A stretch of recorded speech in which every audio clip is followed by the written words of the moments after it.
Disclaimer. We are two regular guys who love to talk Bone Thugs and Harmony. We do not represent Bone Thugs or any Bone affiliate. We are also not Bone Thugs experts. The views and information you hear in this podcast may be based on personal opinion. Please feel free to leave corrections and clarifying information in the comments. And enjoy.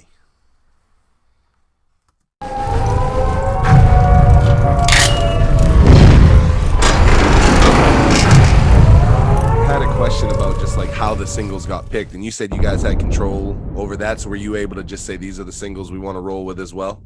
Well, I don't know if they, I mean, I think it was just naturally like if we went and then it's just like, Trials was first, then the second cut had to be like with one of them on it, with Steve did Day and Night, and then the third one to me, business wise, probably would have really took off and showed like that we spread at our horizon when we would have hooked up with JD, and it was perfect because Ant just was with the Brat, so now that'll show everybody, you know what I mean, that would have stretched our territory to me, yeah. Business wise, I gotta say, I don't have a question about it, but I gotta just throw out there that Intro and Insanity is like a super fan favorite. I love that song, that beat. Flesh and Bone feature was great.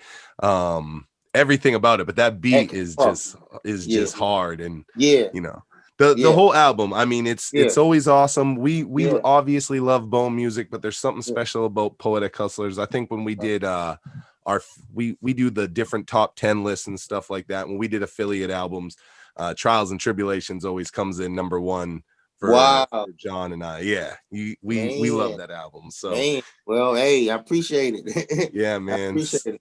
So you guys are on Mo Thug. We know Family Scriptures, Trials and Tribulations.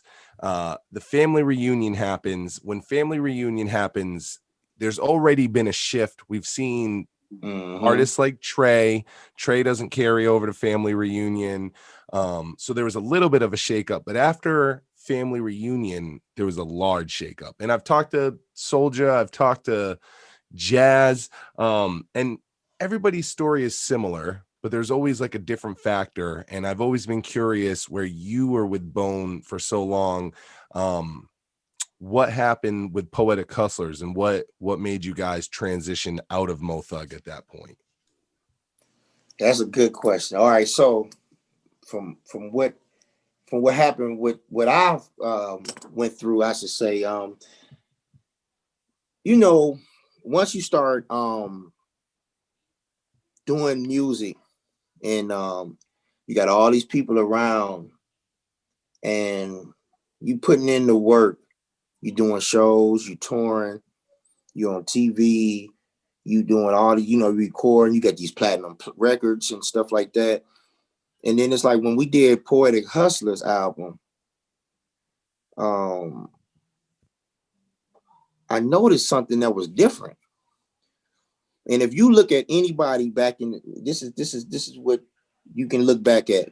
Anybody who was affiliated with somebody, if you put XYZ on an album cover and featuring ABC, 90% of the record sales out the gate is gonna come because ABC is on the album.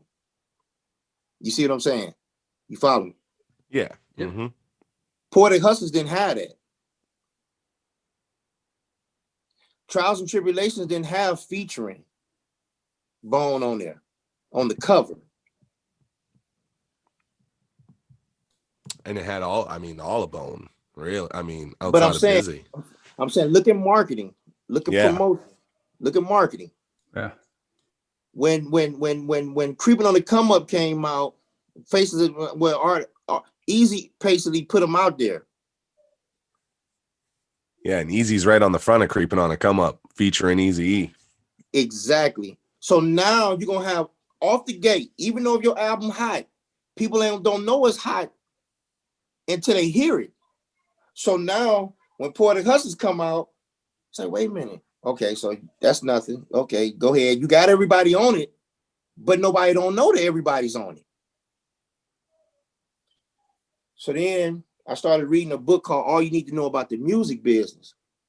So once I started reading that, you start understanding your contracts. You start understanding how business. You understand terms like recoupable. You know, you start understanding that the artists get paid last, and artists make his money on tours and shows, and you know, you start. Cause we signed for 8 albums. Whoa. Wow, that's insane. Like 8 Poetic 8 Hustlaz albums, or did the compilations count? It was supposed to be it was supposed to be like I think 7 or 8 for sure. Wow. 7 for sure. Whoa. So I got the contract. Wow. So it was. So then, at first, you know, you're going through the motions because everybody cool, and like I said, I don't. Looking back, hindsight, you know, I don't not. Everybody was young. Everybody was inexperienced. Everybody, you know, so that's fine. So that's not an issue now. But back then, it was more or less like you trust because we all homeboys. But you got to understand that this is business. And what happened was once I started learning the business, my emotions got out of it. You see, so now, you know, you heard when your boy in New Jack City, your boy he said, hey, it's business, never personal. Remember when New Jack City, the old school movie? Yeah. I don't know, y'all probably younger than me, No, man. yeah. But you know, so the thing about it is that so now it's like, wait a minute. Okay, because you know, every day I was the one keeping tabs of our budget. Like I knew exactly how much we spent to the T. I knew exactly how much was left over. I knew exactly how much our budget was. I had my hand in the business of it. And when I was learning that more and more, it was like I started understanding it. And then when I started raising questions, and then it just seemed like that's when the disconnect started happening. So by this time, I had relationships with Suave, Def Jam, rapper, just different labels at the time. And so because it's one thing to be famous, but it's a mind trip when you famous and you come home and you broke and everybody think you got it. Yeah. You see what I'm saying? So that's a psychological thing. So it's like, yeah, people think we made it. You know, like Tupac say, forget the fame. You know, like Easy even said it, get me paid then rap. You know what I'm saying? That was hard what he said. So what happened was once I started understanding, you know, that wait a minute, this is a business. And now I'm just not no flunky that's sitting around here. You know what I mean? That's just some washed up dude. It's like, no, I'm putting in work too. Poetic Hustlaz putting in work, you know. So now if everybody eating, then we all happy. You see, so you know, I just feel like communication is the best. And I wasn't getting communication. So at the same time, I go to my group like, look, y'all, you know, we should dip. We should dip. You know, we kind of hot right now. We can go. You know, and Emotion still was in, you know, some cat, you know, Boog and Slick, you know, hey, them my cats, you know, to the end, you know. But at that time, it was just like, no, we're gonna stay this thing out. So it was like at that time, you know, it's one thing to because I used to come home on tour. You want me? Let's just get real. I used to come home on tour, off a tour. Now we performing with Mary J, LL, everybody, and I'm coming home off tour broke. Okay.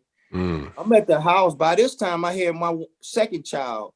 We had one baby, me and my wife, and then now we had to say, and then I'm at home Christmas time. I ain't even got money to buy toys. So now when I'm coming home off tour, I got to be a man. I'm not trying to go back to hustling, you know. But this is the beauty about this is the mindset. I remember being on tour with them, and Poetic Hustlaz was on tour. This is after our album came out.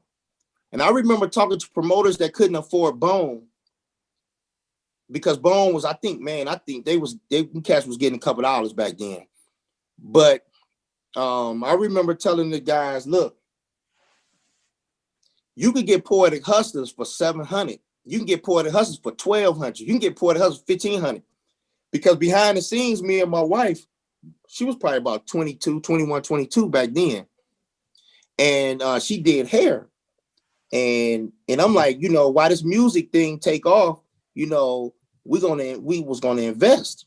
So what I did was she was hustling, doing hair and everything, and I was hustling, scraping up the money. You know, like I said, 500 here, 7 there, 1,000 there, 1,200 there, and we scraped up enough money hustling to open up her first beauty salon in like 1996. So Oh, that's once awesome. so once I did that, it kind of bought me some more time in hopes of a royalty check, getting paid some more money off the tour, you know, things like that. So then we bought a 2-family house. I don't know what city y'all in, but those is like up duplexes or whatever like that. So we got that. So now my personal life, you know, is cool, but my music life got me tripping, because it's one thing, like I said, to be famous and you really making it, but then it's another thing to be famous and you're not making it. I remember working one day with a job, at a job, and a dude, we was outside cutting grass, man. I was doing landscaping. It's in between a tour. And the RTA bus, the local bus up here in Cleveland, was driving down the street. It had our faces on the cover of that album Reunion with all Yeah, the our family faces. reunion. Yep. Man, dude looked at that bus, man. Dude looked at me. He looked back at that bus. He said, "Dang, man, that's you." He was like, "What you doing here?" I'm like, "Dude, the same reason you here, because to make some money. Gotta eat." Man, it went Wow. through all that, man, working, man, and people, you know what I'm saying? So at that time, I cut my hair, and then it was like I was trying to get into a normal life. You know, my wife used to tell me all the time, you know, don't worry about it. The shop doing good and woo woo woo and all this and that. But I was still tripping because music was my love. And then I'm like, man, this is what I do. Because back then, entrepreneurship wasn't famous the way it is now. How everybody is these bosses and entrepreneurs. You know, this is in '96, so we didn't have motivational speakers back then. We didn't have all these books and gurus that you'd be seeing on social media all day, experts trying to encourage you and motivate you to get off into real estate and stuff like that. So back then we was winging it. Even though I was in entrepreneurship or in business, I wasn't looking at it like I'm a business owner, opposed to, no, I'm a rapper. I'm in music. So once that got to the point where it was like, man, you know what, man, we not seeing eye to eye as a group. And then I remember, you know, talking to Lobel and you know, a couple other record execs and people like, hey man, let's set up this meeting. Let's see what we gonna do. And nobody really never got with me on that. And then my group didn't want to come together as a group. And the only reason why I couldn't go to another label by myself is because I wasn't like a solo artist. That, you know, people wanted Poetic Hustlaz, you know, as a Yeah. group, which was understandable, you know. So, but the group at the same time didn't want to do it. So, make a long story short, in '98, when we dropped that CD, that's when I was out. I dipped. It was like '98. I was And like, so you that's just enough. asked for a release, and then No, I didn't ask for nothing. I just left. you just left. That was Yeah, that. that was Wow. it. Because my thought was, if somebody wanted to come, yeah, that's right, I'm gonna leave, because at the time it would have been like, well, you can't do that because whoop whoop whoop, you got this contract. So in my mind at the time, well, then let's have the conversation. You know Yeah. what I mean? So, but then that never happened. So it was like, oh, Wow. okay, you know, yeah, that never happened. So before we run out of time, I want to fast forward a little because there's some real important changes that have happened in your life, and I would say the most notable one for us as fans is the transition from Tony Tone to Pastor Tone. And during all of this, and there's a ton we missed. You know, we talked about Bottom Up Records in there. Yeah, You know, there's a bunch of stuff in between these two things happening, but the major change here as you become Pastor Tone. And I'm just curious, you know, when did you decide to do that? And was there a particular event that made you say, this is what I want to do? Or was it just like a combination of the things leading up to this? yeah, I probably would say that. But then, like, some people tell me, they was like, well, we kind of knew it because like all your songs and everything you used to talk about and stuff like that, we kind of knew that that's where you was headed to. But I didn't want to be no pastor, man. You know, I didn't want to be no minister. That wasn't something that I sought out to do. I just think that what happened was by me trying to talk about, actually, I didn't know that I was in a depression back then because of this, because of what happened. Because some people can say, you know, because the times is not like the way it is now, where you can just make an album, and no disrespect to the game, but and then you can just put it out, you know. But back then we had to go to every record store, every this, you know, you had to get a record deal to get on, pretty much. But once it didn't really work out that way, and once I started finding out that, you know, like how much we could have made, or what it could have happened, what could have happened, and things like that, I kind of like lost it a little bit. As far as man, it was terrible. If it wasn't for like my wife and of course God and that foundation, I think it could have been ugly. It definitely was nothing but the grace of God. And even though back then I had houses, we had brand new cars, like I mean, like we had motorcycles, just we was, you know, I had a restaurant, you know, it was just so much going on. So it wasn't so much about money per se, opposed to that relationship with the music. So I think all of that had me tripping to the point where it was like I was sick and tired of being sick and tired. Not so much of like, it wasn't like, okay, you broke. Yeah, recording wise, Poetic Hustlaz wise, I'm not making no money. Didn't make no money off of it. But life wise, you doing good. And that's at the time my wife was like, why, you know, why you know, you should. And it was just like that. So one day I had a choice, man, to go. I could have went to the bar, of course, but I ended up at a park. And I ended up at a park. I got out my truck, and I just said, God, if you real, I said, show me. And ever since then, man, I've been on fire. We went from having a smoke out one weekend to the next weekend having church in my house. That's how I started. And it was just literally like overnight, to the point my wife was like, I didn't marry no pastor. She was like, I married a rapper. It was so fast. Like, I mean, I'm baptizing people in the lake. You know, it just happened like expeditiously. Wow. This is like going. And before you know it, we had a packed house, you know what I mean? And we had moved out and got a little storefront, we moved to the mall, and then we did things like that. And then from that point, I went on to be a chaplain. I've been working in state facilities for like lock facilities like for like the past 11 years. I literally just left that about some months ago, just to go full time with our entrepreneurship stuff that we got going on. And but yeah, that's how it happened. That's what I wrote a little bit of that in my first book that came out like in 2009. I think it was called From Showbiz to Soul Business: The Journey from Rapper to Pastor. And that's actually on Amazon. Yep. And people was checking that out back then heavy for me. Mm-hmm. You had mentioned during that time the struggle between the pastor and the music and the relationship, but that you have with both of those. Something fans always ask about is, when you became Pastor Tone, there was a big amount of time between Poetic Hustlaz, and then we saw the announcement of Street Gospel, and it looked like the three of you were going to pull a reunion around 2018. Yeah. Whatever happened with that, and is there a chance of any sort of Poetic Hustle reunion at all in any form in the future? Man, as much as I love him, my wife love him. That be her ideas, man. She be coming up like every few years. She was like, back then, she was like, look, y'all need to get together. Y'all need to go make it happen.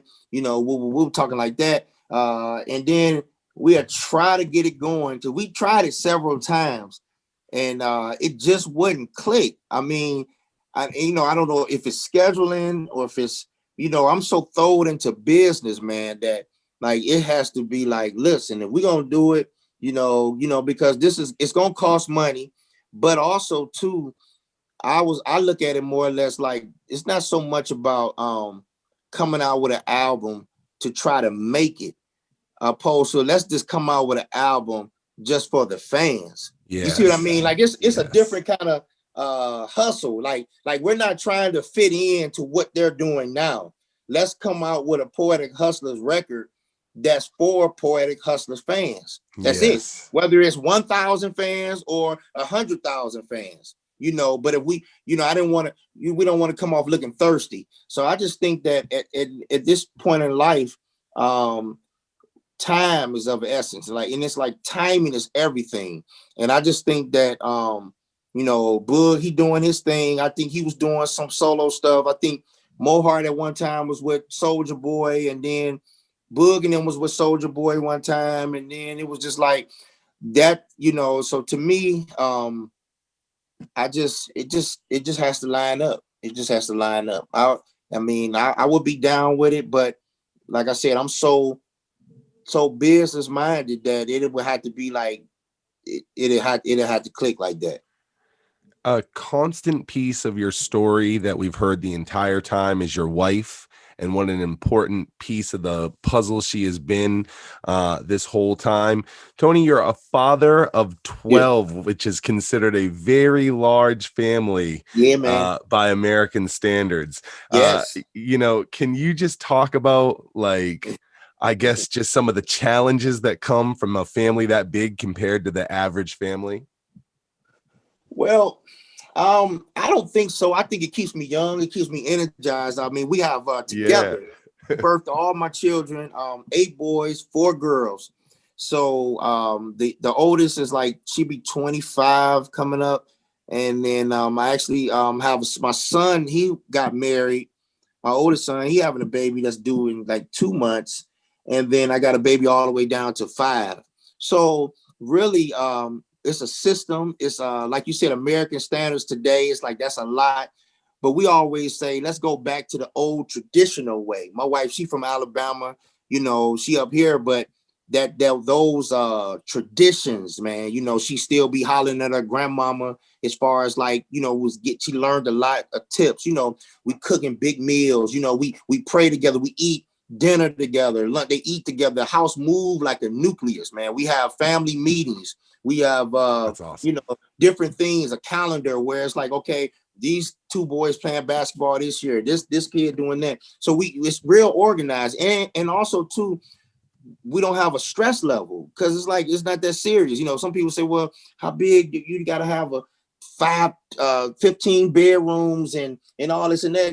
No, man, listen, bunk beds in every room. The kids gonna love each other, gonna play with each other, gonna be brothers and sisters, go through the typical things, you know, as far as that, you know. But other than that, man, I wouldn't change for word. Me and my wife, we still date, we still kick it. You know what I mean? We business partners, we always have been. You know, that's my prayer warrior. She keep my level focused. I keep her focused.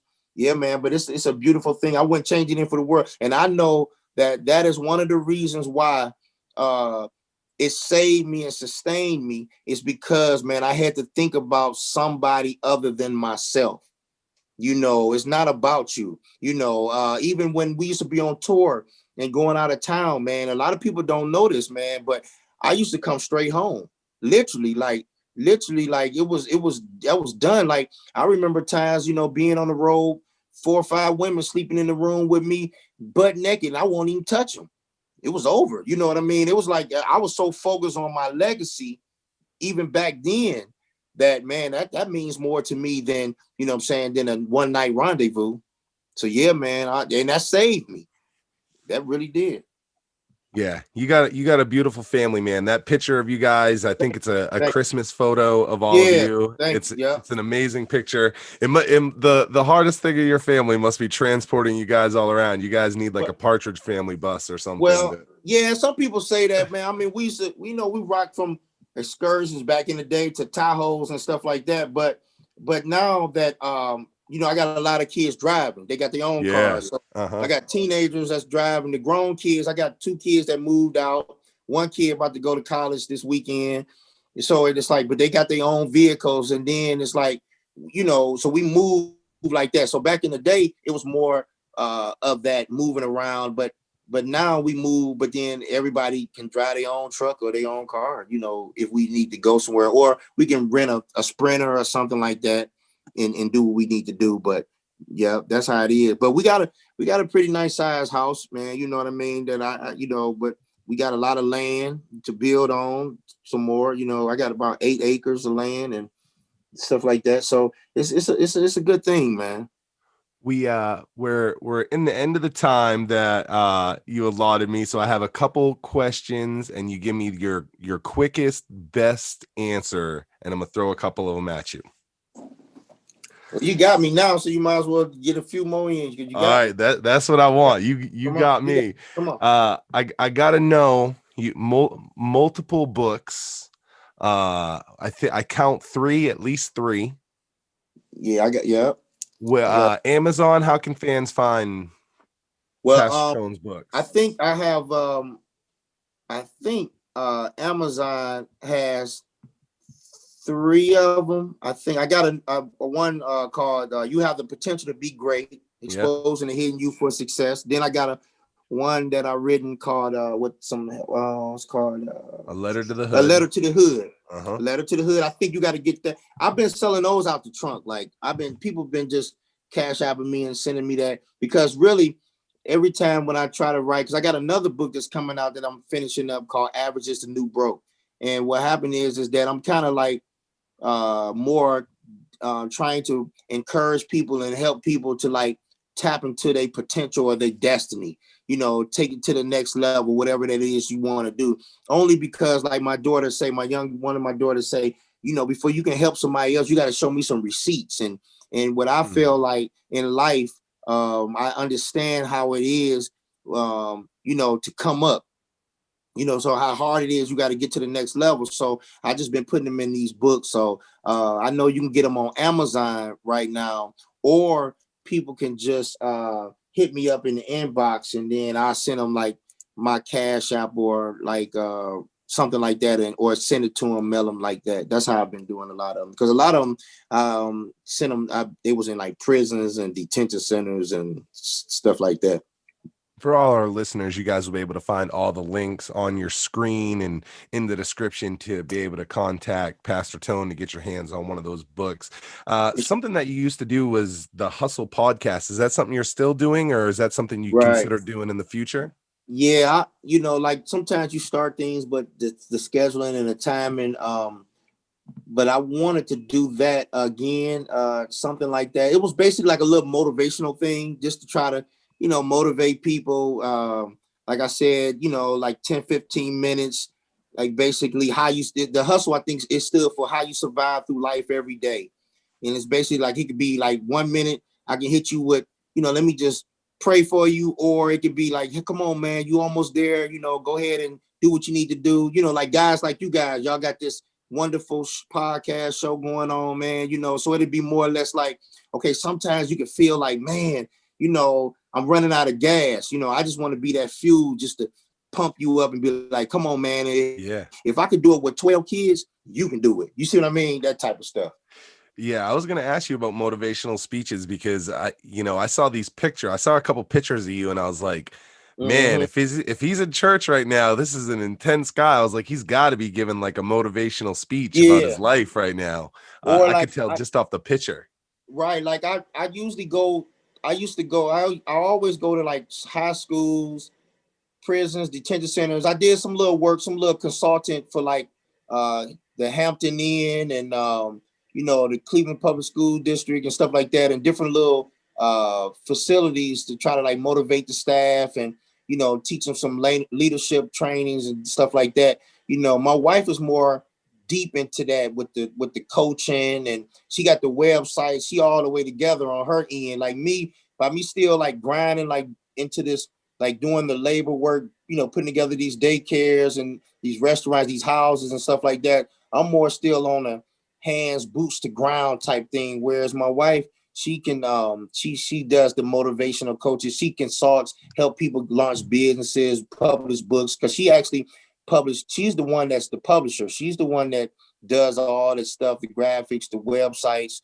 She does that. So she That's actually awesome. coach people, and help people get into business.